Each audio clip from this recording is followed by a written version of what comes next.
Okay, there is a correction. In the last chapter, I said that the spring was between the lower control arm and the upper control arm. That's wrong. It's actually above the upper control arm. Chapter 8, the drive up Route 61 was comfortable. Uncle Bart's truck had a good heater, and he told a series of interesting stories which made the time pass quickly. They were soon packing a pail with the necessary tools for the job at hand.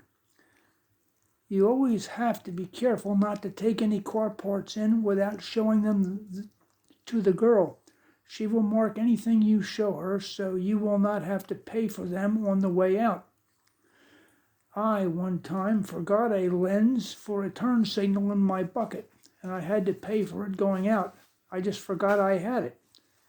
It was not that much, but it made me mad at myself, Bart related. I will be careful about that. Let me see your list. I just want to refresh my mind of what we're hunting for. Jerry reached in his pocket and took out the list. This is what I need. The older man looked down at the list items. Seats, shocks, rear spring flange discs, carpets, doors, tires, spare wheel with tire, front bumper. Oh, there was something else I thought of that you can use.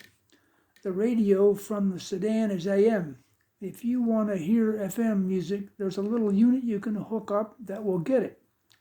If you see one of them, you can pick it up. They will be cheap. I will keep an eye out for one. I always check our want list before we get down in our area. I get so excited being back with all the old cars, my mind gets shorted out, related Bart. They slowly walked down to the low area where all the older cars were spread around. There were interesting hulks of cars from the 30s, old work trucks with plows, and sleek types with fins from the 50s, all with individual stories. The trunks were popped open with family debris spilling out. Hey, what's this? Asked Jerry as they stood in front of a car that sort of resembled a Box Nova. That is a 67 two-door.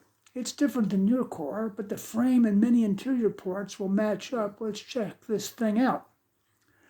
Well, the seats are beat, observed the boy as he put his head inside. Yes, but look at these carpets. They're pretty clean. They must have been put in later.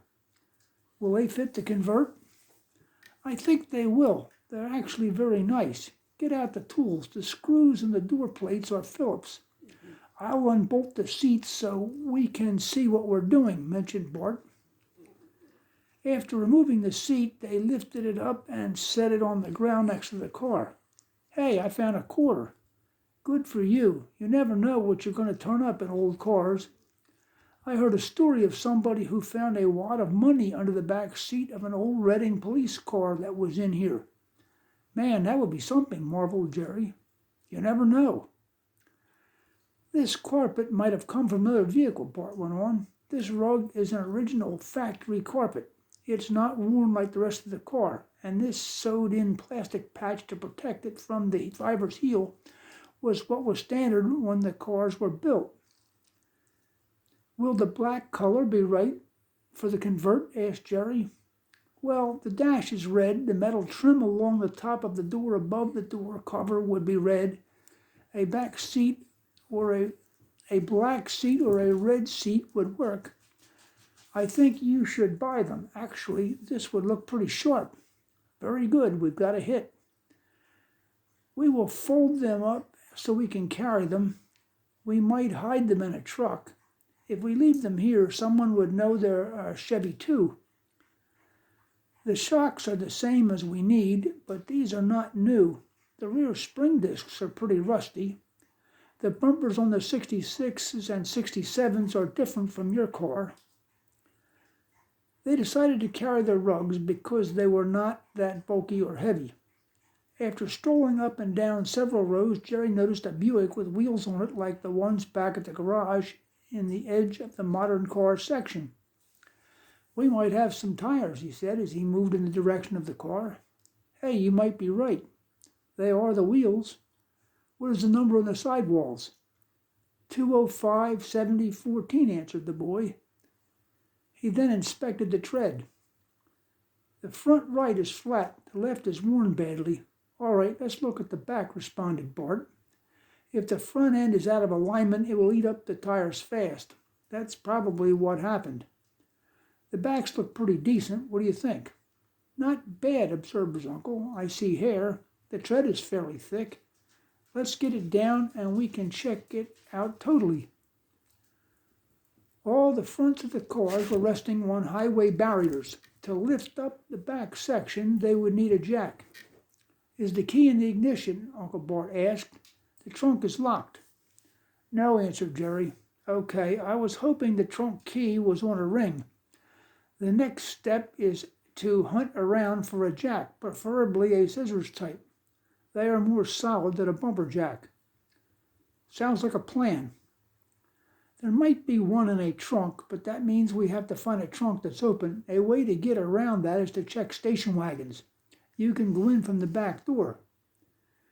After several minutes of scrounging around the old cars, Jerry was able to find a suitable jack with its crank. They placed it under the frame and began the process of lifting the body up. Okay, before you get the weight off the tire, let's break the nuts so we don't have a problem with the wheel spinning, Uncle Bart directed. Good idea, agreed Jerry as he slipped a socket and breaker bar on the nuts. Once the lugs were turning freely, the boy cranked up the jack until the tires were off of the gravel. Once he had the nuts off, Bart lifted it down and slowly rolled it along to inspect for condition. No gashes, no sidewall scrapes. Back tires usually wear evenly if they are balanced, Bart pointed out. This one looks good. Let's pull the other one. They went to work on the second wheel and soon had it down. This one passes. Now you have 3. We just need one more good tire, Bart stated. We're getting closer. I will keep an eye out. There's a chance there's another one here. Where? Asked Jerry. In this trunk. I didn't think of that, responded the boy. But how do we get in there? Well, a lot of guys will punch in the lock and pry the lid. But that destroys the lid. I know the car mover that the workers use in the yard damages the cars, but I try to preserve the parts. Somebody might come through here in the future and be very happy to find that lid. So how do we get in? If we get lucky, sometimes you can pull out the back seat and that exposes the clips that hold down the upper seat section. That will allow us to wiggle it up and release it and take it out. This one is beat, so we can just leave it on the ground. If it were nice, I would put it back in the car after we're done. Very clever, acknowledged Jerry, nodding his head. That's actually quite amazing. Yeah, and a Buick is a larger car. There's more room to move around. It's awkward, but we can do it. Once the seat was removed, Jerry crawled through the opening with a small flashlight and looked inside. The spare was right there. Can you get a hold of it? Can you move it? It's right here, but I can't move it. It's stuck somehow. Okay, feel around. Is there a jack base screwed down with a big wing nut? Bart wondered. After a moment, Jerry spoke again. Yeah, that's it. I'm unscrewing it. The wing nut screws down on a long stud sticking up through the wheel. I've got it. The tire's free. The two checked the tire for wear. It seemed to be very good with deep tread. It looks good, remarked Jerry hopefully. Bart turned it slowly and considered the condition. It seems like it was hardly used. Tread is thick, no flat spots.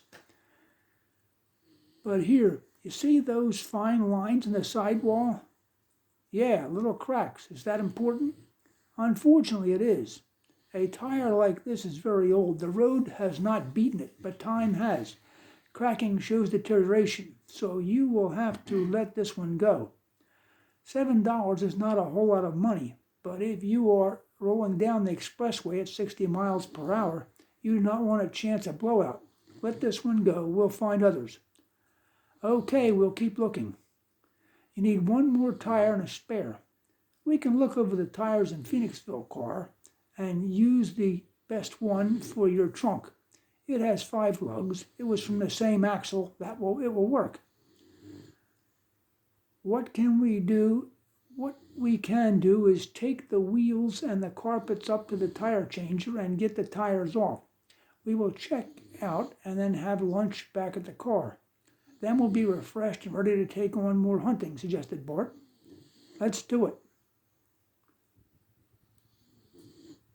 Jerry and Bart re-entered the yard and headed back to the older car section. Here, have a granola bar. Your aunt packed several of these to hold us through the afternoon. Oh, thanks. Boy, lunch really tastes good when you have been burning up a lot of energy. Ain't nothing like a trip to a junkyard. One time I ran into an old guy in here. I refer to him as the Easy Yank philosopher. He said it's always a good day at Easy Yank. I'll always remember that. That's funny but true, responded Jerry. There are all kind of funny things that happen in a junkyard. People had all kind of crazy stickers on their vehicles. I saw one once on the back of a beat-up van that said, "Free punches in the face." It said that? That was crazy, said Jerry, shaking his head. Yeah, you see all kind of strange stuff in the yards. They started walking up the row that they had not finished before when they saw the Buick. They passed a line of ancient vehicles from the 40s to the 50s. Some were completely stripped of parts, others appeared to have recently been brought in. Do you know what that is? Bart asked the teenager. Jerry looked at the compact car and answered, I don't think so. Wait, there is a name. It says Le Car. What is a Le Car? I didn't think that there were any around anymore. They were imported from France a few years back. Their main draw was low price, but it certainly did not work out that way. How do you mean? Well, you did not pay much up front, but you spent all the money you saved on rental cars. They were terribly unreliable. Everything broke. I mean, everything. That's not good, said Jerry. And there were poor fools who bought dealerships. They really took a beating. They couldn't get the repair parts. Now, as an example, how many lug bolts do you see on that wheel? Looks like 3, answered the boy. We were always cautious about Chevy 2s having only 4. Can you imagine rolling down the road with 3 bolts holding the wheels on? They were bad. People hated them, I'll say. And people bought them? Yes, they did sell some, not a lot. But there's a lesson there, though. When you're buying anything, you can't base your decision on initial cost. The car looked good for beginning price and gas savings, but all that was counterbalanced with repairs and inconvenience. I see what you mean. You have to add up the long run cost to calculate the best way to go. Yeah, the long run. Another terrible car you will sometimes see was the Yugo, Bart continued. What is a Yugo? A Yugo is a tiny, cheap car manufactured in Yugoslavia. They were so poorly made, they would fall apart while the owners were driving around. That sounds awful. People bought them? People bought them.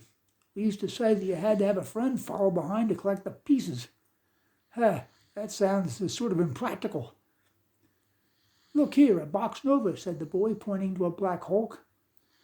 They came upon a 1965 two-door sedan tilted up on an abutment. Jerry knelt down to look at the rear springs. How do the flange discs look? Asked his uncle. The driver's side looks fairly strong. The one on the other side has a hole in it. Okay, spray the good one to help us get it off. Quite often, passenger's side gets hit with worse salt sludge from the wheels splashing next to gutters. Also, these brake lines look new. Take a look. Bart bent down to view the lines. They were new. Unscrew them all and the wheel cylinder. Get the rubber hose at the axle. If it's not good, we can buy a new one at the parts store. While the boy was working underneath, his uncle made his way to the front. A 1965 front bumper is different than what you need. It's a shame because this one is pretty nice. I was thinking about that. Bart opened the hood out of curiosity. Holy smokes, he shouted. Are you all right? Yes, but wait till you see what I found. Jerry worked his way out and up to see what had happened. What have you found? Uncle Bart pointed at the engine. You are really lucky. You now have a chrome 6-cylinder valve cover and a chrome air cleaner cover. They're easy to get off and they will not be expensive. Stammered Jerry. I guess they would be nice. Somehow he did not get excited about this find. Man, I can't believe we found these, Uncle Bart continued. A lot of times a kid will keep adding features to his car, and then he goes in the army or college, and the car sits in his parents' house for a long time, and they finally call to get it towed off. Man, those are rare, and they're just sitting right here.